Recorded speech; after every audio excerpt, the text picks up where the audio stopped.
My name is Leslie and I am 40 years old. I was born in 1999 on January 4th. Hello, my name is Lilia Kobaniani. I am from Georgia. I was born in 1999 in September of 18. For our group, this expedition is very important and interesting. Hello, I'm Emmanuel Chibadze. I'm 20 years old. I was born in Georgia in 1999 on November the 8th. This expedition is a great opportunity for children to learn more than they are learning in school.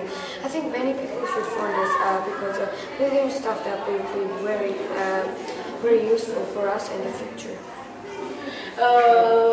The idea of this expedition is not for fun, it's about environment and climate change. And climate change is very important for the Irish. The climate change is very important because in the past there was a tsunami in Georgia which caused people moving in Europe. Before there was nobody living in Europe.